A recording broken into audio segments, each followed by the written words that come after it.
They had said it calmly, almost politely, the way one does when explaining gravity to a child. Humans do not understand power. The phrase echoed through the vaulted chamber of the Concordium, translated into 100 languages, displayed in soft blue glyphs above the assembled delegates. Species that had burned suns, folded dimensions, and rewritten their own genomes nodded in agreement.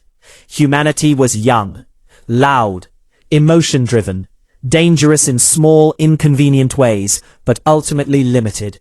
That was the consensus. Elias Rourke stood alone at the center of the chamber, hands clasped behind his back, eyes lifted not in defiance, but in curiosity. He had listened to the speeches, the carefully measured condescension, the historical summaries that reduced 10,000 years of human struggle into a few dismissive paragraphs. He did not interrupt. He waited. When the final delegate finished, the chamber fell into an expectant silence. Elias took a slow breath and spoke in a voice that carried without amplification. "You are correct," he said. "Humans do not understand power the way you do." A ripple of satisfaction passed through the delegates. Elias continued, "We never have. That is why you misunderstand us." He raised one hand, and the lights dimmed slightly, not by force or command, but by permission. The Concordium's systems recognized his presence and adjusted. That alone caused several delegates to shift uncomfortably. Elias smiled faintly. "You define power as control over energy, matter, and probability.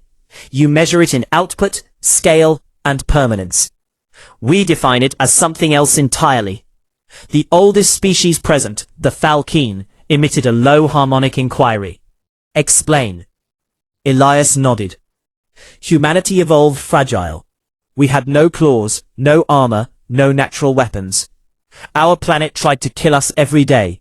Storms, disease, predators, cold, hunger. Not by becoming stronger individually, but by becoming stubborn collectively. We learned to lose and keep going. We learned to fail and remember. We learned to sacrifice short-term survival for long-term meaning." The chamber's displays shifted as Elias spoke, showing images not pulled from the Concordium archives, but from human memory.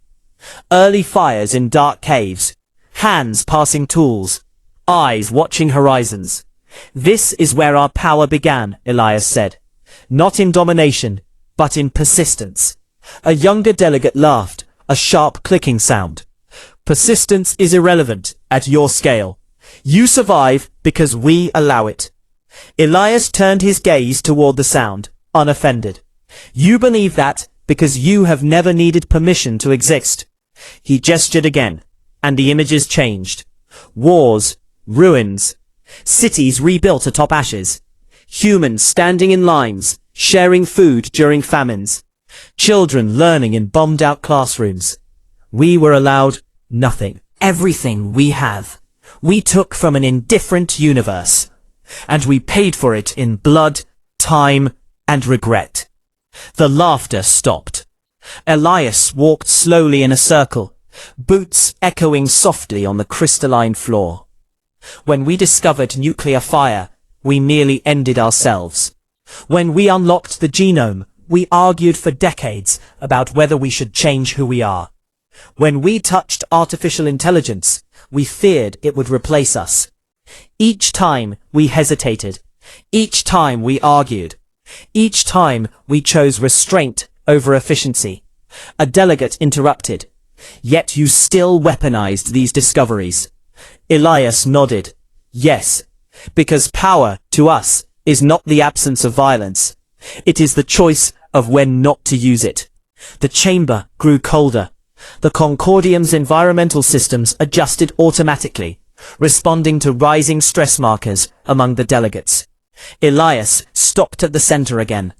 "You invited humanity here to judge whether we are fit to inherit the spiral arm you are abandoning. You believe us unworthy because we lack your technological elegance, because we still argue, because we still feel anger, grief, and hope. He looked up at the vast holographic map of the galaxy, rotating slowly above them.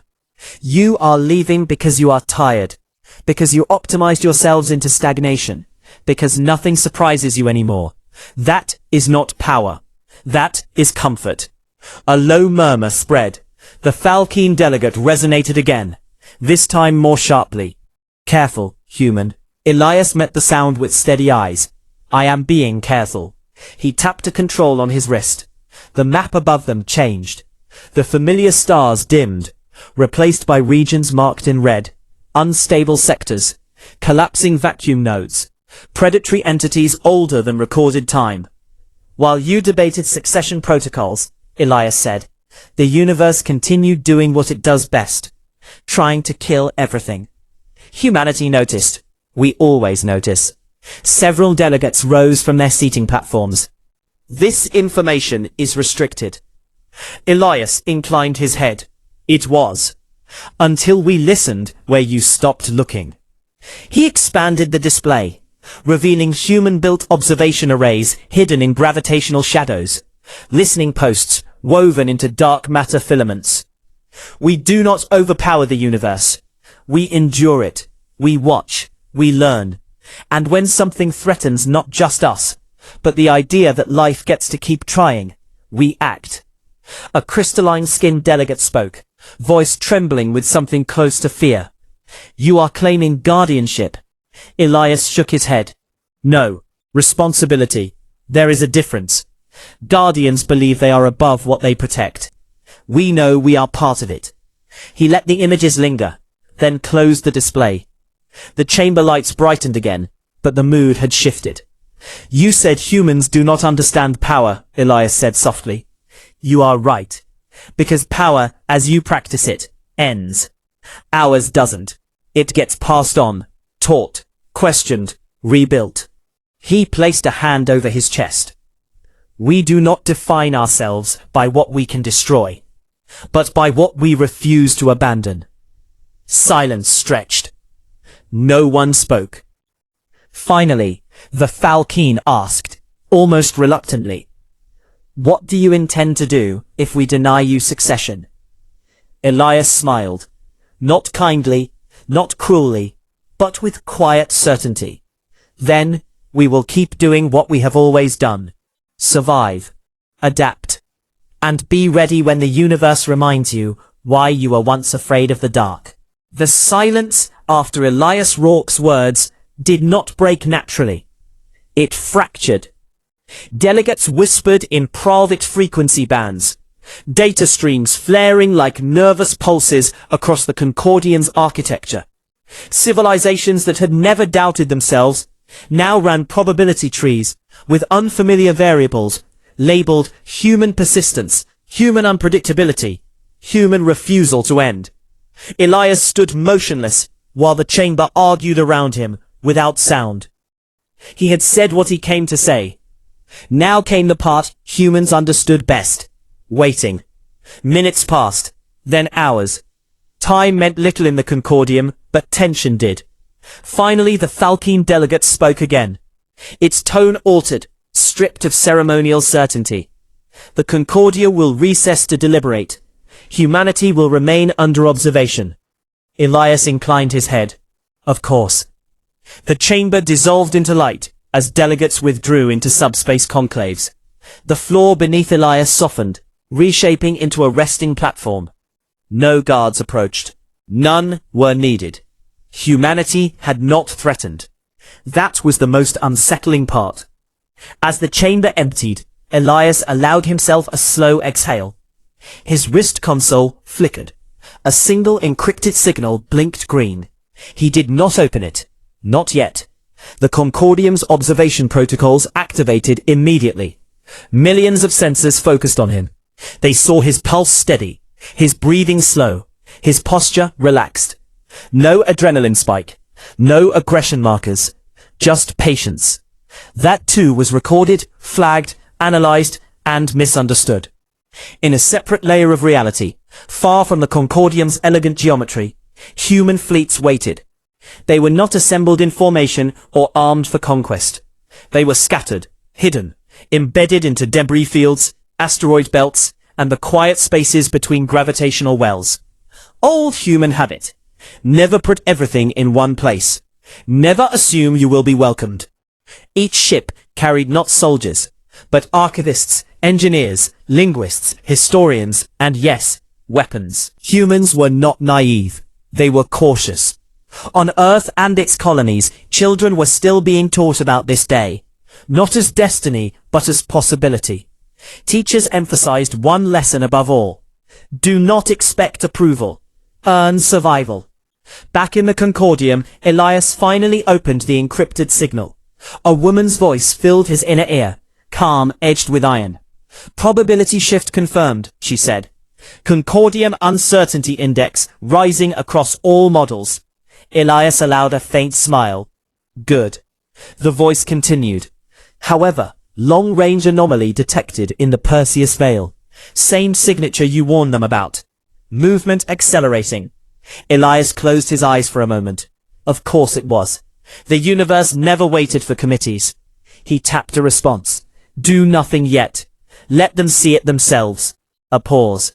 You're sure the Concordium doesn't like surprises? Elias's smile faded. Neither do we. That's why we prepare. He cut the link. Across the Concordium, the delegates' private deliberations grew heated.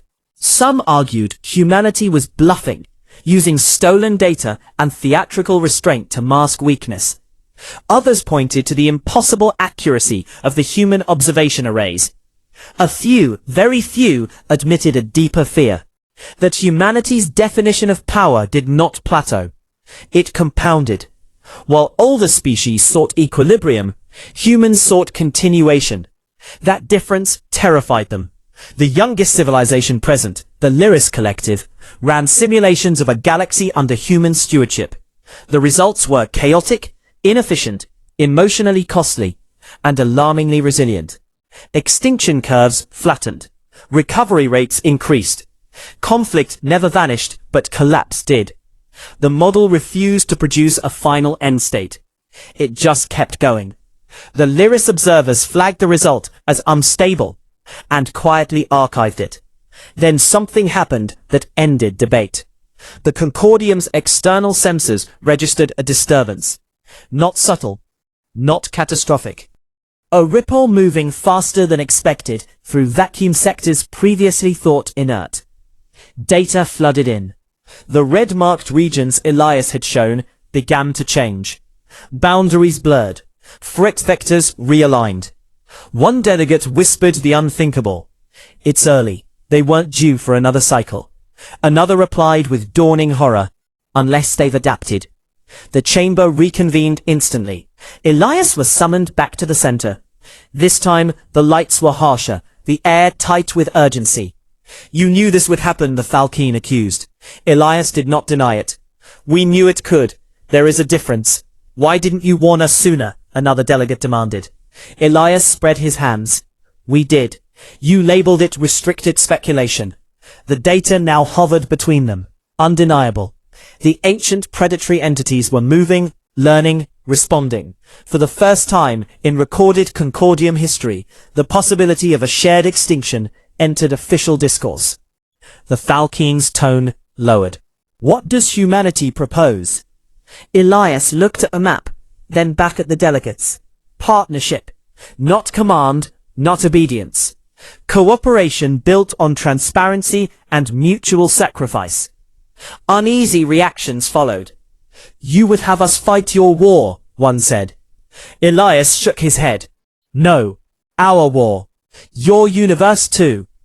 You said you were leaving because you were tired. Then let us carry the weight with you until you remember why you started. Silence again, but different now. Heavy, considering. Finally, a crystalline delegate asked the question none could avoid. And if we refuse? Elias met its gaze steadily. Then humanity will still stand in the dark. We always do. The Concordium systems registered something unprecedented across multiple species. Not fear, respect. The Falcine resonated softly. You do not seek to rule. Elias nodded. Rule ends. Responsibility doesn't. Outside the Concordium, human ships adjusted course imperceptibly. Not advancing, not retreating. Just aligning. The universe shifted another fraction closer to chaos. And for the first time in a very long time, the galaxy felt watched, not by gods or machines, but by a species that had learned power, not as dominance, but as refusal to quit. The Concordium did not vote the way humanity expected. There was no dramatic declaration, no unified chorus of approval or rejection. Instead, the ancient structure did what it had been designed to do, since before most stars had names. It stalled. Committees formed within committees. Probability engines spun entire futures and discarded them seconds later. And species that had not felt urgency in millennia suddenly argued like frightened youths. Elias Rourke was asked to rate again. He did. Waiting was not a tactic. It was a language humans spoke fluently. While the Concordium debated the anomaly, in the Perseus veil grew louder. Not in sound, but in effect. Entire sensor arrays went dark, not destroyed, simply overwhelmed by signals that refused to resolve into known physics. The entities were not invading. They were exploring, learning. That was worse. In human space, emergency councils convened without panic. That too unsettled the Concordium observers. No mass evacuations, no declarations of doom. Just preparation. Civilian infrastructure quietly hardened. Data was duplicated across non-local substrates. Food production shifted to redundancy rather than efficiency. Old scars remembered how quickly normal could vanish. On Mars, a child asked her teacher why everyone seemed so calm. The teacher answered truthfully, because fear wastes time. Back in the Concordium, the Thalkeen finally requested a private audience. No observers, no recordings. Just Elias and the oldest mind in the chamber. The space they met in was simple, almost human in its restraint. The Thalkeen spoke first. "We have reviewed your species' history in full," it said. "Not the summaries, everything." Elias said nothing. "You should not exist," the Thalkeen continued. "Statistically, culturally, biologically, you should have collapsed dozens of times. And yet you persisted, not by perfection, but by error correction." Elias allowed himself a small nod. The Thalkeen's resonance shifted, almost something like wonder. "You build systems expecting failure. Humans plan for it." The Thalkeen paused. "We optimized it out." Elias met its gaze. "And when something new arrived, you had no room to bend." Silence settled. Then the Thalkeen asked the question that mattered.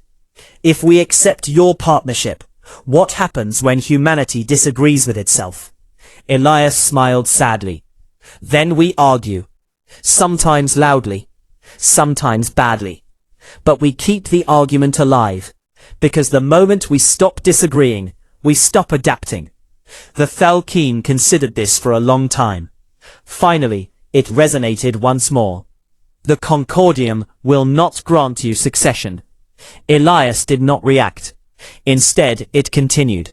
"We will dissolve it." Elias's breath caught despite himself. The Thalkeen went on. "The Concordium was built to maintain balance through control. That paradigm has reached its limit. We will step down, not into absence but into support. Humanity will not rule. The galaxy will be defended by coalition, not hierarchy." Elias exhaled slowly. "You are choosing chaos." The Thalkeen replied calmly. "We are choosing continuation." Outside the chamber, the decision rippled outward faster than any vote ever had. Defense networks, once locked behind Concordium authority, opened their protocols. Ancient technologies thought ceremonial, proved brutally practical when repurposed. Human engineers did not marvel. They integrated. Where alien minds saw elegance, humans saw tools that needed labels, warnings, and backup plans. When the entities finally breached the first inhabited system, they did not meet gods. They met resistance. Not overwhelming, not absolute, but relentless. Human ships fought then retreated, drawing the entities into layered traps, designed not to kill, but to slow and study. Alien fleets adapted human unpredictability, filled the gaps. Losses happened.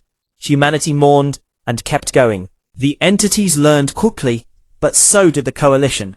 And something unexpected occurred. The entities hesitated, not from fear but confusion. Their models could not resolve a civilization that absorbed loss without fracturing, that fought without certainty of victory, that protected worlds not for profit or dominion, but because someone lived there. In the Concordium ruins, Elias watched the feeds alongside beings that had once dismissed his species. The Thalkeen spoke softly. "They do not understand you," Elias answered quietly. "Neither did we at first." On a distant colony, a human medic held the hand of an alien child wounded by debris. No cameras recorded it. No treaties referenced it. But across probability space, something shifted. The entities adjusted again, not retreating, but probing less aggressively. Survival was recalculating. Months passed, then years. The war never ended, but it changed shape. It became a boundary, not of territory, but of intent. Humanity did not win. They endured. And in doing so, they taught the galaxy a lesson older than technology. Power was not the ability to end threats. It was the refusal to stop caring when threats never ended. One day, long after the first breach, a new species asked why humans were trusted. Elias, older now, answered simply, "Because when the universe tested us, we did not ask what we could take from it. We asked what we were willing to give." They said it without hatred or anger, just certainty, the kind that comes from age and victory. Humans do not understand power. The words drifted through the Concordium chamber, translated instantly into 100 languages, accepted as fact by species that had bent stars into tools, and erased wars by editing memory itself. Elias Rourke listened in silence. He was alone at the center of the chamber, a single human surrounded by civilizations millions of years older than his own. They expected outrage or defense. He gave them neither. When the last delegate finished speaking, Elias finally raised his eyes. "You're right," he said calmly. "Humans don't understand power the way you do." A ripple of approval moved through the chamber. Elias continued before it could settle. "That's why you misunderstand us." The lights dimmed slightly, responding to his presence without command. Several delegates noticed. "Power," Elias said, stepping forward, "is control to you. Energy, matter, probability. You measure it by how completely you can remove uncertainty. We measure it by how much uncertainty we can survive." Images appeared around the chamber, not projected by Concordium systems, but carried in by human archives. Early humans huddled around fire, cities rising and falling, wars, plagues, rebuilding. "We were born weak," Elias said. "No claws, no armor, no certainty. The universe tried to kill us daily, and most days it almost succeeded. So we learned something you didn't need to. How to fail and keep going." A delegate scoffed. "Persistence is irrelevant at our level." Elias looked at the speaker, not offended. "You think that because you optimized failure out of your civilizations. When something breaks for you, it ends. When something breaks for us, it becomes a lesson." The images shifted to darker moments. Nuclear fire, ruined cities, silent memorials. "We discovered weapons that could erase ourselves," Elias said. "And we didn't use them the way we could have. We hesitated. We feared ourselves. That fear wasn't weakness. It was restraint." Another delegate leaned forward. "And yet you still wage war." Elias nodded. "Yes, because power isn't never using force. It's choosing when not to." Silence spread. "You invited humanity here to decide if we're fit to inherit the region you're abandoning," Elias continued. "You believe we're unworthy because we're emotional, divided, inefficient." He looked up at the rotating galaxy map above them. "You're leaving because nothing surprises you anymore. Because control turned into stagnation. That isn't power. That's exhaustion." Murmurs rippled through the chamber. Elias tapped his wrist, and the map changed. Red zones flared across distant sectors. Unknown movements, collapsing regions, predatory anomalies. While you debated succession, he said, the universe kept moving. We noticed. We always do. A crystalline delegate whispered. This data is restricted. It was, Elias replied. Until we listened where you stopped looking. Hidden human observation arrays appeared on the display. Scattered, redundant, imperfect. We don't dominate the universe, Elias said. We endure it. We watch. We prepare. And when something threatens not just us, but the idea that life keeps trying, we act. Are you claiming authority? Another delegate demanded. Elias shook his head. Responsibility. Guardians believe they're above what they protect. We know we're part of it. The chamber fell silent again. Heavier this time. You say humans don't understand power, Elias said softly. That's true. Because power as you practice it ends. Ours gets passed on. Taught. Questioned. Rebuilt. He placed a hand over his chest. We don't define ourselves by what we can destroy, but by what we refuse to abandon. The Concordium recessed to deliberate. Elias waited. He always waited. While ancient minds argued, something else happened. The red zones shifted. The anomalies moved faster than predicted. Concordium sensors struggled. In human space there was no panic. Systems hardened. Supplies duplicated. Fleets adjusted quietly. Scattered. Never centralized. Old habits from old fears. When the Concordium reconvened, urgency replaced ceremony.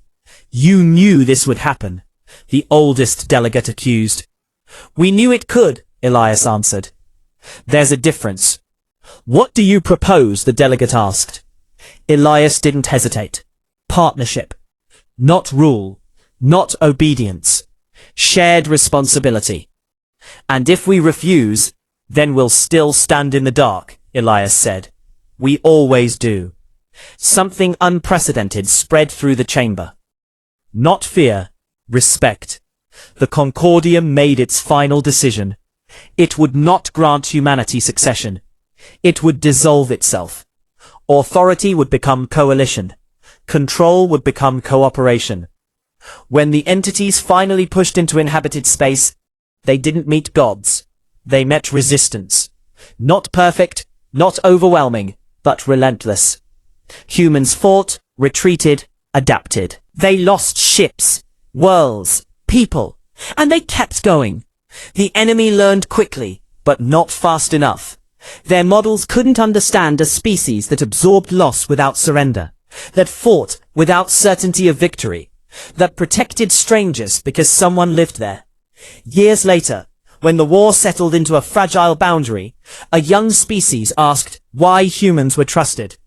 Elias, older now, answered simply, because when the universe tested us, we didn't ask what power we had. We asked what we were willing to carry. They laughed when the human fleet arrived. Not openly, not with sound, but with the quiet certainty of beings who had already calculated the outcome. The vessels were mismatched, scarred, inefficient by every Concordium standard. No perfect symmetry. No unified energy signature. To the observers watching from beyond normal space, it looked less like an armada, and more like debris that had learned how to move. The assessment was unanimous. Humans did not understand war. Admiral Cade Ortiz stood on the bridge of the carrier Atlas Drift, hands resting lightly on a console that had been repaired more times than it had been built. He watched the tactical display without urgency. Red markers bloomed across the projection, enemy constructs unfolding like geometric nightmares, elegant and absolute. A younger officer swallowed hard. Sir, they outgun us 3-1. Ortiz nodded. Good. The officer blinked. Good. If they thought they needed more, they'd bring more. The first volley came without warning. Space bent. Light fractured. 2 human frigates vanished in silence. No explosions, just absence. The enemy weapons were precise, final, perfect. The bridge went quiet. Ortiz closed his eyes for a single breath. "Log the names," he said. The officer hesitated. "During combat, yes, especially during combat." The human fleet did not counterattack. Instead, it scattered. Ships broke formation, diving into asteroid fields, drifting behind moons, vanishing into radiation storms that confused sensors. To the enemy, it looked like panic, retreat, confirmation of weakness. They advanced. That was the mistake. The first trap wasn't explosive, it was informational. Enemy targeting systems began to lag, not failing outright, but disagreeing with themselves. Distances varied, velocities conflicted. Human probes flooded the battle space, cheap, loud, disposable, each one screaming false data. The enemy adapted quickly, filtering noise, recalibrating. Then the second trap closed. Human ships emerged briefly, firing not at vessels, but at space itself. Gravity wells flickered. Micro-singularities collapsed before forming. The enemy constructs adjusted again. Still no decisive strike. Still no human attempt at victory. Losses mounted on both sides. Human losses were higher. Observers noted this with satisfaction. Then something strange happened. Human ships began transmitting on open channels. Not threats, not surrender. Names, coordinates, evacuation routes. Warnings to civilian habitats caught between trajectories. Enemy analysts flagged it as psychological noise. Irrelevant. But it spread. Neutral species listening in heard humans directing traffic through chaos, guiding strangers to safety while under fire. Why would a species waste bandwidth like that? The question lingered unanswered. The battle stretched on. Enemy forces began to slow. Not from damage, but from uncertainty. Every advance triggered another layer of resistance. Never absolute, never final. Just enough. Admiral Ortiz watched casualty numbers climb. He felt each one. He always did. A junior officer asked quietly, "Sir, when do we go all in?" Ortiz shook his head. "We already are." The enemy finally launched what should have been the killing blow. A focused strike aimed at Atlas Drift itself. Space folded. Power spiked. For a moment, even human sensors went blind. Then the carrier reappeared, scarred but intact, dragged halfway into a gravity well it had seeded days earlier. Emergency alarms blared. Hull breaches, fires. Ortiz didn't move. "Status," he said. "Damaged but operational," came the reply. Ortiz nodded. "Signal phase 3. Across the battlefield, something changed. Human ships stopped retreating. Not charging, just holding. Anchoring positions. The enemy pressed harder, sensing the shift. That's when the third trap activated. It wasn't technological. It was temporal. Human fleets had been fighting on staggered time loops, micro-delays baked into their command structures. To the enemy, it looked like sloppy coordination. In reality, it meant every human ship was slightly out of sync with enemy predictions. Attacks missed by margins too small to explain. Counterstrikes landed where defenses had just been. The enemy began losing units. Not many, but enough. Enough to introduce doubt. And doubt spread faster than fear.